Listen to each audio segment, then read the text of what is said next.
What the media are doing to Jude Bellingham is a disgrace. An absolute disgrace. But I expect nothing less from the British establishment and the mainstream media. We're going to delve into this in more detail and why it could be, again, one of the catalysts that undoes a potential brilliant 2026 for the England national team. Also, Arsenal. One, the media is out to rage bait again. And we've got to get wise to this as football fans. Plus, it is nice to see certain people understand my stance on Arsenal. The overlap cover it, I think, brilliantly. And we're going to jump into that and a little bit more on Killing the Game this morning. But please like, share, and subscribe. Hit that hype button as well. Very, very important to us that you get that done. Let's do it.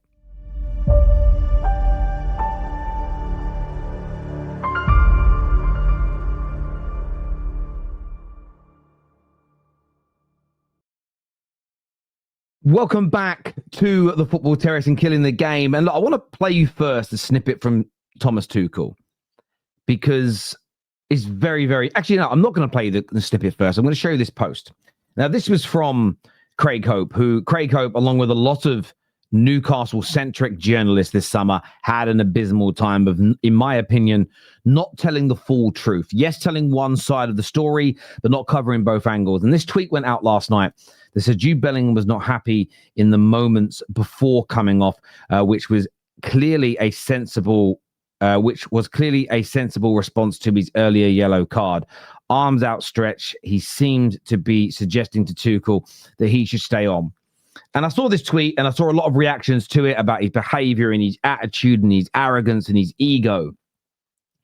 And I watched the game, and I don't ever want to see a player in that moment who's trying to find his rhythm back with England be happy with coming off. And at the risk, by the way, of getting a copyright strike, we're going to show the moment when you come up. I'm sure the mainstream media are going to try and sting us to that, but we'll see. But this is what Thomas Tuchel had to say about the situation. We will not change our decision just because someone is waving with the arms. When he was going to come off, I mean, most of your players are going off to the corner to celebrate with Harry. It was 2-0, no? Yeah, for the second goal. Yeah. And then you've got one player who's kind of not... didn't celebrate? Well, he's flinging his arms in the air and clearly not happy about coming off. Did you see already that he needs to go out? It looked like it, yeah. And it's... Be very clear here. Thomas Tuchel doesn't know any of this. He's kind of, I didn't know this. Now, first and foremost, I can't play the celebration of the goal. And this is where the mainstream media kind of gets away with their lies to a certain degrees because they don't allow fair use policy on those moments. But I'm going to put a link in the description which shows him celebrating at least one of the England goals. Someone's put a compilation together of him celebrating and congratulating his teammates, high-fiving his teammates. I've seen it. But what is the point of this question is my first and foremost question. England are purring, not conceded, the best unbeaten, and forget unbeaten, winning run we've had in qualifiers. And the mainstream media, again, I've seen this over the years with Raheem Sterling, with Bukayo Saka, with David Beckham, with Wayne Rooney, the constant attacks to try and drag down one of our best players. Now, you may not think as an individual that he deserves to start. You may think we're better with Rodgers in that position, Palmer in that position. That's a fair debate and conversation. But this attempt at a character assassination at this young man, it is so disgusting on every level. It makes my skin crawl. It doesn't seem like it's someone who's embracing the collective from afar. But it's a bad impression. First of all, it's your impression, and then this is bad because it should be about the collective. And I think what we did in camp is all about the collective. I have to then review it because I was very happy about the goal. I had a quick talk with Morgan Rogers, and I was sure that everyone will celebrate together. I will have a look at it. But yeah, that's not the image that we want to transport because we feel that everyone is committed and everyone accepts also a tough decision. And I understand what he's saying there, and Tuchel is being a little bit of a diplomat here, but equally he can't. He's been caught. This is what the media have done here. They've tried to catch Thomas Tuchel on the hop. They've thrown something at him that he's not sure of. He hasn't seen or doesn't remember that moment. He's seen the goal, happy with the goal, spoke to a player. He's not like Thomas Tuchel's job as the England head coach isn't to go, right, let me watch that every player is celebrating before I make tactical decisions. Yeah, no, the media has done this to catch him out. He's given the right diplomatic answer, which is, if it's happened, it's wrong, I'm going to review it. But for me, I mean, this was even him coming off. Now, do I want him to look happy and be clapping? No, I'm gonna play this at the risk of a copyright strike, but I don't care because this bit has to be done. There's no sound on this. He's walking off. I mean, I wouldn't necessarily look at that and say that's someone losing their mind. He's just kind of normal coming off like this. But I think Ian Wright called this out absolutely perfectly. And every person out there, I don't think it matters if you're an England fan. I don't think it matters what nation you support. If you follow English football, I think if you follow like Real Madrid as an example, you've got to protect this young man. I think football fans should be protecting this young man irrespective. But this is what Ian Wright had to say about this. He said they need to create this kind of beef because there's nothing else to talk about until the World Cup. So it's going to be this all the way to the World Cup. And we'll continue what he's saying there, but he's right. England are at a point where it's a great debate who should make the squad. But the English media can't just have that debate. They're going to want to make it toxic. They're going to want to turn people against each other because do you know what the English, as much as England winning the World Cup would be massive for the broadcasters, it'd be massive for the content creators like myself. And it would. I'm not going to lie. England winning the World Cup would be one of the biggest match reactions we've ever done. Losing would also be big, but winning would be even bigger. And people would enjoy watching the celebrations and the tears and everything else. But for the mainstream media, there being harmony in the squad, the team playing well, and the team progressing, that is bad news because they thrive off the negativity consistently. He said they hate that they can't get to him. They hate that they can't negatively influence his club career like they have done with so many before him. And I think this is so true. Because he's at Real Madrid, the English press have almost no access. The English press can write whatever they want.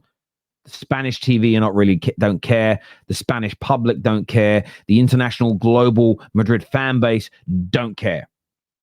A lot of the stick I saw him getting in his first Real Madrid season from non-Madrid fans, non-La Liga fans, and sort of the anti-English mugs was just very much like, but he doesn't aesthetically please me. And do you know what the Madrid fans said? Don't care. Couldn't care less. Helped win them a Champions League. He's won the medal so early in his career. He's been a revelation, and the Madridsters love him. By and large, they love him. There'll be some individuals, but by and large, they love him.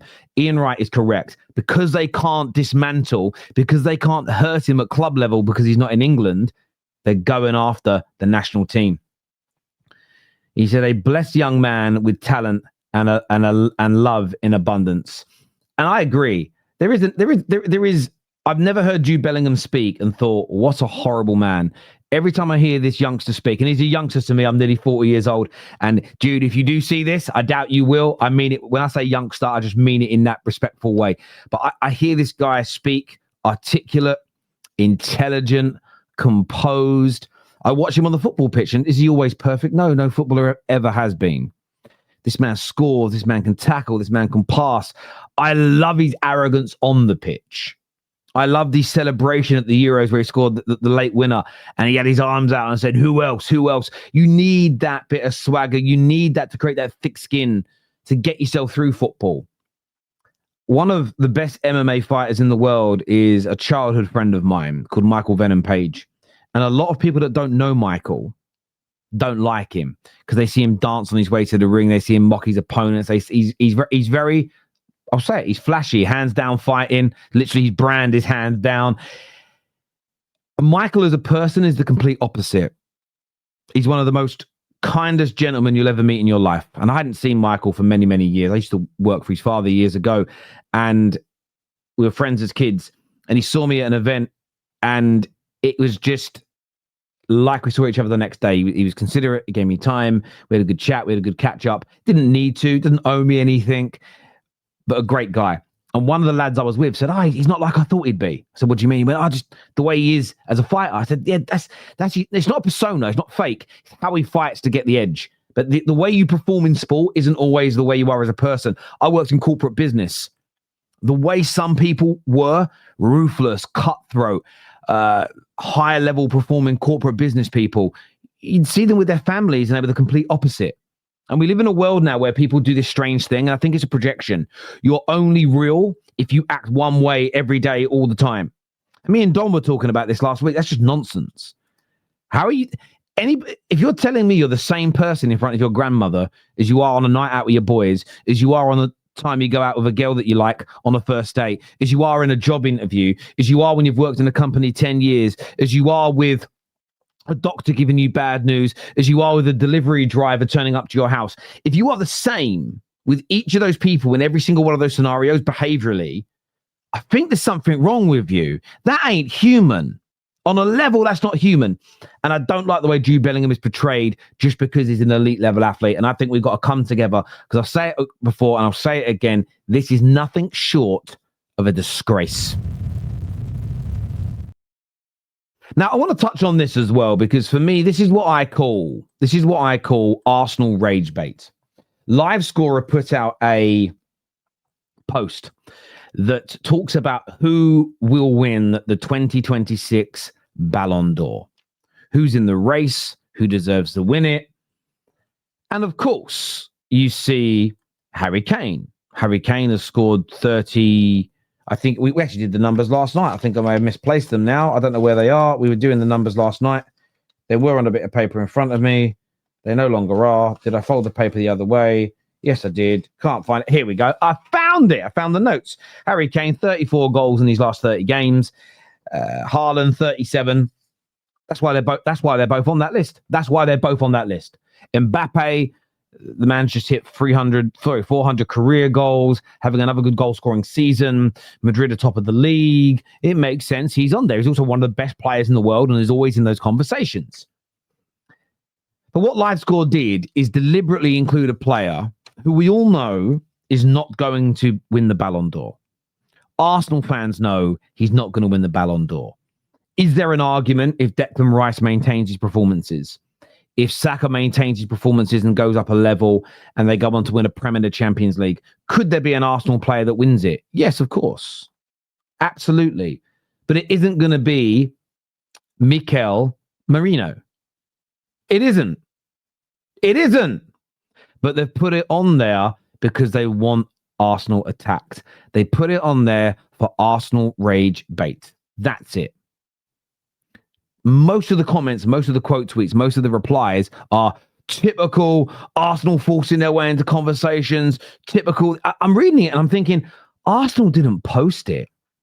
An Arsenal fan didn't make it. Mikel didn't push this agenda. This is you've literally been suckered into what they want. You've been suckered into what they want and that type of response. And I just looked at it and the first word that came to my mind was cheap. And I look at LiveScore, and I've worked with LiveScore. I've met people at LiveScore. They're good people. There's good people there. But I wish I had their budgets. I look at the budgets these companies have, the multi-million pound budgets they have, and they resort to the type of post that United Trey would make. 9.6 million views this has had as a post. There's a funny Arsenal response here reading. It says, if you disagree that it's Moreno, you don't know ball. So Arsenal fans are obviously like playing it off and everything else. But the amount of attacks when you go through it, the amount of attacks against Arsenal, against Mikel, it's unbelievable. And do you know what will end up happening with this? There'll be a mainstream media pundit not too far down the line who will use this post as a reason to say Arsenal are arrogant. I guarantee you they'll use this post as a reason to hate on them. And I find it disconcerting as a football fan because there's no need for that picture. There's no need for that post. And LiveScore, huge organization, lots of money. I mean, their X accounts, 500,000 subscribers. I shudder to think the amount of people that go on their website a day, millions. And they're posting stuff like that. Crazy in my opinion. But let me know what you think. I think even like a few Liverpool fans and United fans wouldn't probably mind if it was City to win the league and maybe not us. Do you feel like yourself? Oh my God. Do you know what? Do you know what's crazy, right? Genuinely crazy. I'm just timestamping when the timestamping the video is going to be for this. Please keep liking, sharing, subscribing, please. I like Jamie Carragher sometimes. I think sometimes he speaks a lot of sense. He's had problems in his past. We all know his incidents. And do you know what? People make mistakes. People apologize. They look to become better people. And I'm always for atonement and genuine sorrow and bettering yourself. But he put out something the other week, and we're going to do a reaction later in the week to this about respecting ex-pros.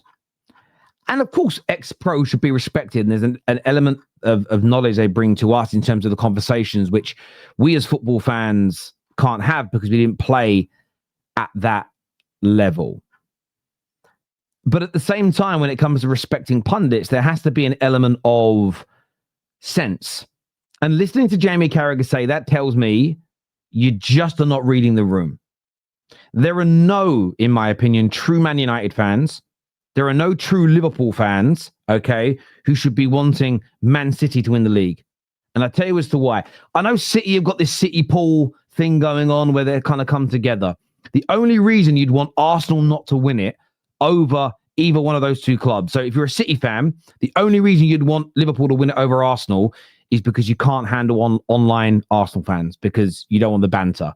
That, for me, isn't a good enough reason, okay? The only reason, but more so in Liverpool's direction, City winning another one in this era where your teams have been competing against each other is crazy. They're already battering you in the head-to-head race in the last decade. Them adding another major trophy over you, I cannot fathom why you would want it. And if you're a Man United fan especially, I get there's a crossover with the other two, maybe a little bit.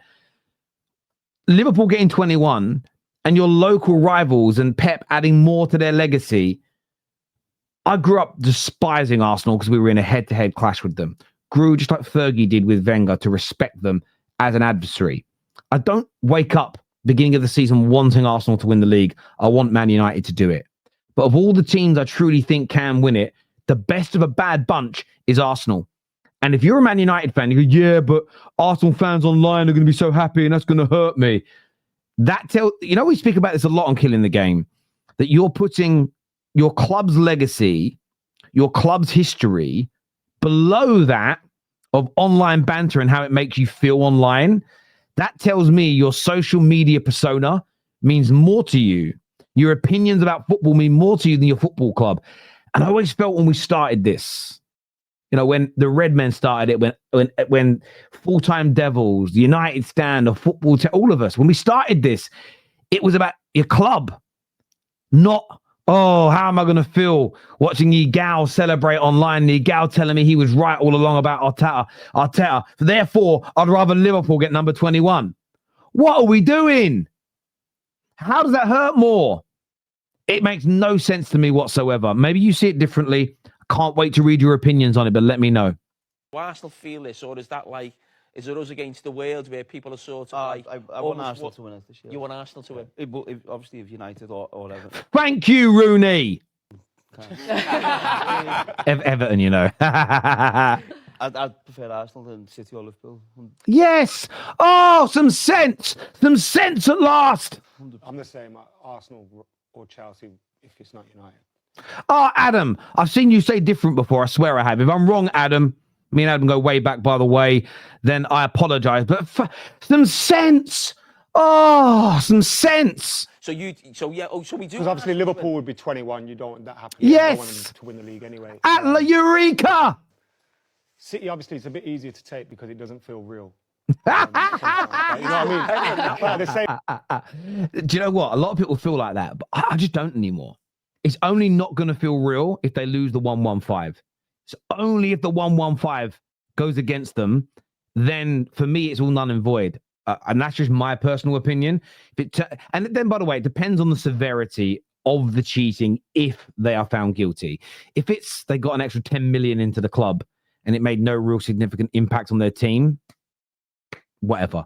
If it's hundreds of millions, they help them build the squads, they help them win the trophies, which generated the real big sponsors that led to them replenishing the squad and getting it to where it is today, and what we've just witnessed with the 4-peat and treble, that's when I go, where it was all built. It's all built on a foundation of lies. But at the same time, I will say it though, if they're guilty, they could be innocent. I better say that because there'll be a few City fans who will be in my DMs. I'd rather Arsenal did it. It's only their fans on social media that you have to avoid. Once it's outside of that, I think it's better if for football. That's why we've got a gap between us. Yeah. Well done, Laura. No, listen, big up, Laura. Smashed it. Laura absolutely smashed it on this last few episodes. But yeah, there is a bit of a gap there. There is a bit of a gap. I don't know what that is. Maybe it's a ginger thing. People have an issue with gingers, don't they? I don't know why. I've got a lot of nieces and that are ginger. Ginger in my family, it's strange because nobody's ginger. But then quite a few of my brothers have had ginger kids.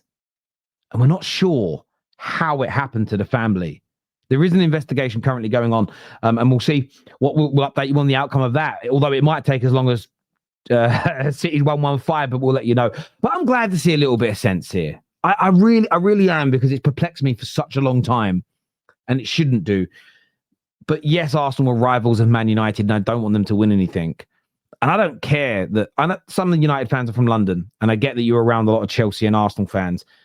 But I was just always brought up to believe, and it was just my view, when I picked Man United, my dad said, yes, but you have to adopt the mannerisms and the rivalries and the history of that football club. You can't make your own.